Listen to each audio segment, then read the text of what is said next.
Марина была на седьмом небе от счастья. 7 месяцев они встречались с Никитой, и вчера он сделал ей предложение. Она уже мечтала, как они вьют свое гнездышко, неважно где. Главное, чтобы вдвоем. Они вместе будут решать, что приготовить на ужин, какие шторы повесить, чем заняться вечером. И можно будет уже думать о детях. Готовились к важной церемонии. Молодой мужчина предложил переехать к нему. Он жил в доме с мамой. Девушка согласилась. Думала, что пока заняты подготовкой к свадьбе, поживут вместе, а потом, как законные супруги, начнут жить отдельно.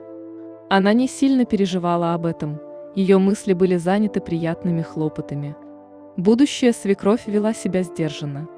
Марина старалась понравиться Нине Федоровне, боялась шагу лишнего сделать, пыталась уловить ее настроение и подстроиться под нее. Так до свадьбы и дожили. Родители Марины приехали с деревни, свекровь с ними вроде как душевно общались, смеялась и много разговаривала. Уезжая, родители сказали дочери, что повезло ей с мужем и со свекровью, такая приятная семья. Марина и сама радовалась. Коллеги только стращали девушку. Говорили, что сложно жить со свекровью, она может невестку со света жевать, защищая сына. Тем более, что он у нее был поздним и единственным ребенком. Мужа у Нины Федоровны не было, а о детях она мечтала. Долго не могла родить, а в 48, когда уже и не надеялась, забеременела. Был Никита ее гордостью, для себя растила. Конечно, только в хорошие руки готова отдать свое чадо. Но месяц после свадьбы прошел, второй прошел, а муж про переезд даже не заикается. Даже поговорить с ним Марина толком не может. Утром на работу каждый в свою сторону. Вечером девушка раньше домой возвращается, чуть позже Никита с мамой ужинают, и весь вечер она с ними сидит, то телевизор смотрит, то просит чем-то помочь. Потом уставшие супруги идут спать. У Никиты на работе проблемы, на новую должность перевели, стресс целый день. На выходных свои заботы. То с мамой на рынок сходить нужно, то давление у нее целый день, сын от нее не отходит. Молодая супруга начала беспокоиться, что фактически наедине они не бывают с мужем. Решила, что пора поднять этот вопрос. И вот в один из дней позвонила Никите, сказала, что задерживается, предложила встретиться после работы и вместе пойти домой. Никита встретил ее в хорошем настроении. Дали ему помощника, теперь меньше стресса будет на работе. И сказала мужу, что хотела бы, чтобы они жили отдельно. «Ты что, шутишь?» Насторожился Никита, а Марина растерялась. «Я не хочу маму бросать. И вырос я здесь. Не могу оставить родной дом». «Ты не бросаешь маму», заверила мужа Марина. «Но у нас своя семья. Ты же видишь, что у нее здоровье не очень», возразил Никита. «Мы можем рядом что-то снять. Будем помогать, если что нужно», убеждала его жена. «А если плохо ночью станет, и она даже позвонить не сможет? А как же другие живут?» Озадачилась Марина. «Может, другим вовсе плевать на своих родителей, а я не брошу маму». Больше эту тему Марина не поднимала. Только в голове у нее какие-то несостыковки были. Получается, она плохая, что бросила своих родителей, и еще куча людей плохие, а вот Никита хороший. Но ни на него, ни на Нину Федоровну она ни в коем случае не злилась. Переживала за ее здоровье. Раз нужно, то готова пожертвовать своей мечтой об отдельной квартире. И остались они жить с мамой. Пожилая женщина действительно очень часто жаловалась на недомогание.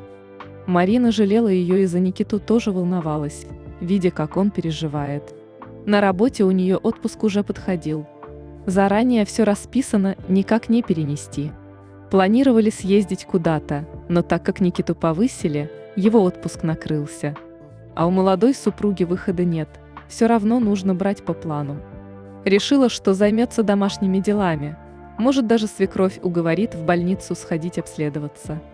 И отдыхая от работы, девушка прочувствовала на себе все те прелести характера свекрови, о которых ее предупреждали коллеги.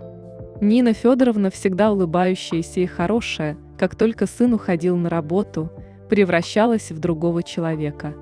Она кричала и всячески унижала невестку. Сначала Марина не поверила своим ушам, когда в первый день Никита только за порог, а Нина Федоровна ее окрикнула. «Чего стоишь, невестушка? Весь отпуск простоишь, а по дому дел валом. Не гости это. В доме живешь, так и по хозяйству занимайся. Вон погреб почистить нужно. Я уже не молодая, чтобы этим заниматься. А ты, девка проворная, сына моего охмурила, так и с плесенью справишься». Марина, конечно, опешила от такого. Занялась уборкой, а свекровь ее в покое не оставляла, все недочеты выискивала. Вечером, когда вернулся Никита, ту словно подменили, опять такая ласковая стала. Невестка все, что днем происходило, из головы выкинула. С кем не бывает. Перемкнуло что-то в голове у немолодой женщины. Но перемыкать стало Нину Федоровну каждый раз, когда сына рядом не было. И главное, что целый день скакала по дому, как будто и не болело ничего. И не скажешь, что под 70 ей уже. А вечером то сердце прихватит, то давление поднимется, то отдышка появится. Марина же думает, что свекровь к вечеру устает от дневной активности. От нервов тоже давление скачет. Тут на нее саму свекровь так накричит иногда, что у Марины гораздо быстрее инфаркт наступит от испуга. Еду готовить страшно было браться. Свекровь критиковала умение невестки. «Кто так варит?» Самое частое замечание. «Я эту гадость есть не буду, не вздумай кидать это в кастрюлю». Угрожала Нина Федоровна, когда Марина брала какую-нибудь баночку со специями. Девушка не знала, к чему еще может придраться свекровь. За специи вообще неожиданно, ведь сама женщина их использовала, а невестку ругала. Иногда к приходу мужа собиралась что-то приготовить Марина, а Нина Федоровна ее с кухни выгоняла и ругалась, вспоминая, какой отвратительный ужин невестка сварганила в последний раз. Хотя при сыне ее нахваливала. Как-то Марина суп стала варить. Нина Федоровна, как обычно, стояла за ее спиной и контролировала процесс. Картошку не такими кубиками невестка нарезала и закинула ее раньше времени. Соль нужно в конце кидать. Специи эти в суп не кладутся. Крупы мало, морковки много. А в конце свекровь оттолкнула повариху, попробовала суп, скривилась и выплюнула обратно прямо в кастрюлю. «Хочешь на тот свет всех нас отправить?» Возмутилась Нина Федоровна. «Отрава какая-то. Все же свежая, почему отрава?» Почти плача спросила Марина. «Пересоленные, что есть невозможно», заявила свекровь. Молодая женщина стерпела, суп, конечно же, вылила. Нина Федоровна по-быстрому макароны сварила со своей подливкой. Когда Никита с работы пришел, уже чай заваривала. Марина про свекровь мужу ничего не рассказывала, не хотела ссорить мать с сыном. Знала, как ему дорога мама. Не поверит. А если и поверит, то расстроится. Ставить его перед выбором между двумя любимыми женщинами не хотела. И потерпеть оставалось немного. Отпуск закончится, на работу будет ходить, и проблема уйдет. Когда вышла на работу, словно гора с плеч свалилась. Выдохнула спокойно, но с тех пор старалась задерживаться на работе, чтоб приходить домой в одно время с мужем. Но и после этого свекровь пакостить не перестала. Как-то важная встреча на работе должна была быть. Нужно выглядеть солидно. Платье у Марины для таких случаев дорогое было, она его с вечера приготовила. А утром встала и не поверила своим глазам. На ее платье была огромная пропаленная дыра. Это как? Марина забежала на кухню, где завтракали Никита с мамой. «Ой, я случайно, прости», свекровь подошла к невестке и взяла ее за руку. Гладила белье, утюг оставила, забыла выключить. Пошла чайник ставить. Хорошо, что вовремя заметила, а то бы пожар случился. Она невинными глазами смотрела на девушку и улыбалась. «Вы же никогда белье утром не гладите», Марина почти плакала. «Не переживай», успокаивал жену муж. «Хочешь, мы на выходных новое купим?» Марина отмахнулась и побежала искать, что надеть. Еще нужно погладить и подобрать аксессуары. А времени мало. В итоге задержалась. Ну и хорошо, что сожгла, Как только вышел Никита, с издевкой обратилась к невестке. «Ты замужняя, нечего такие платья на работу носить». В тот день она опоздала на работу и получила выговор. Коллеги уже давно заметили, что после отпуска Марина стала вести себя по-другому. Пристали к ней с расспросами. Она расплакалась и все рассказала о свекрови. «А самое страшное, что не живем мы с ним почти как мужчина с женщиной», – всхлипывала девушка. «Только ложимся, она из соседней комнаты, сердце болит. И Никита бежит к ней.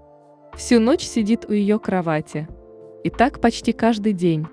Сама не понимаю, почему ей нехорошо становится всегда в одно и то же время, и обязательно перед сном». «Наивная ты, Марина», – покачала головой коллега. «Слишком добрая. Так старой девой без детей при живом муже и помрешь». Марина и сама уже этого опасалась. Совсем не хотелось ей таких перспектив. И она спросила совета, что делать в такой ситуации. Конечно, бывалые женщины начали ей предлагать рецепты женского счастья. Некоторые очень даже радикальные. Отнекивалась Марина, но, устав от вмешательства свекрови, решилась на отчаянный шаг, чтобы спокойно провести ночь с мужем. Настроившись, девушка вернулась домой пораньше. Пока Никита не пришел с работы, она предложила свекрови выпить с ней чаю. Женщина согласилась. Марина попросила Нину Федоровну принести коробку конфет, которую она якобы забыла в прихожей. И как только та вышла, девушка достала из кармана пакетик.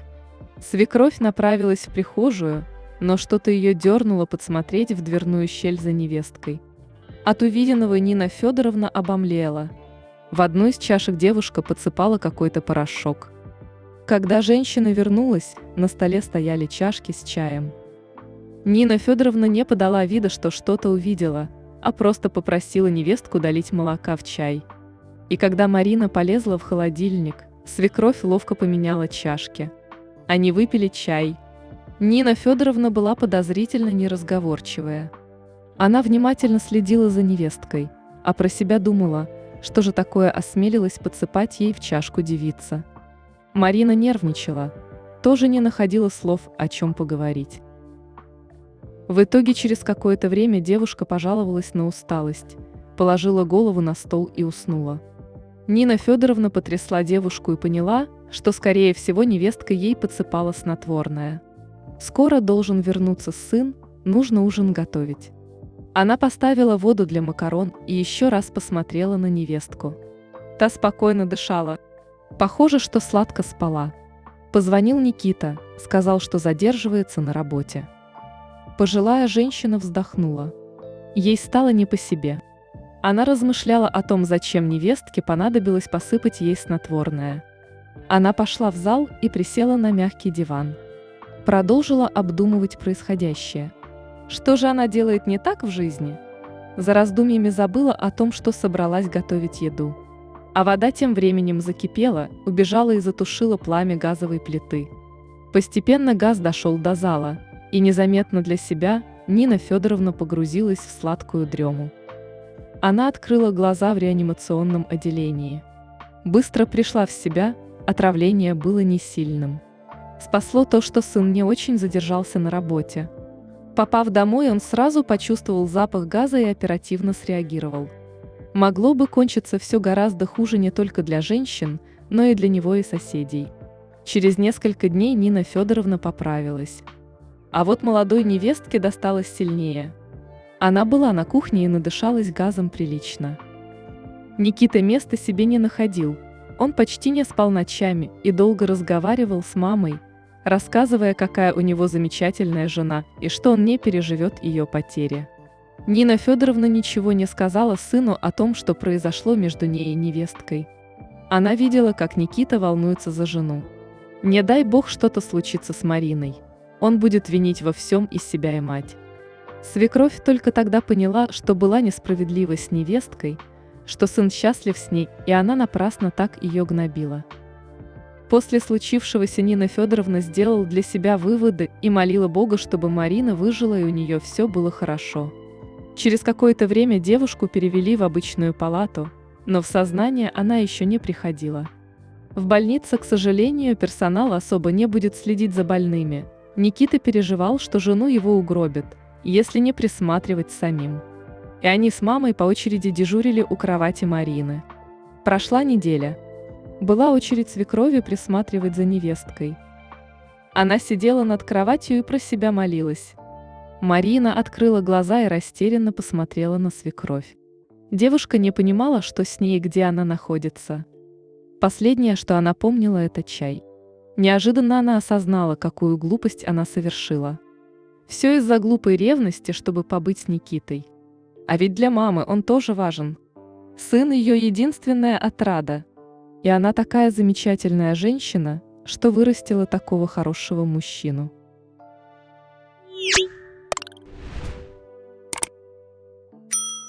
«Простите меня», – тихо прошептала Марина, глядя на свекровь. Нина Федоровна заплакала, начала обнимать и целовать девушку. «Это ты меня прости, дуру старую», – глотая слезы, промолвила Нина Федоровна, и обе женщины заплакали. Марина вскоре выздоровела. С тех пор между ней и свекровью все наладилось. Женщина настояла, чтобы молодые жили отдельно, не старая она еще. И стали они жить без злобы. Никита так и не узнал, что были между его любимыми женщинами конфликты. Оно и хорошо, что женщины сохранили эту тайну. Они пережили свои проблемы вместе и оставили их в прошлом.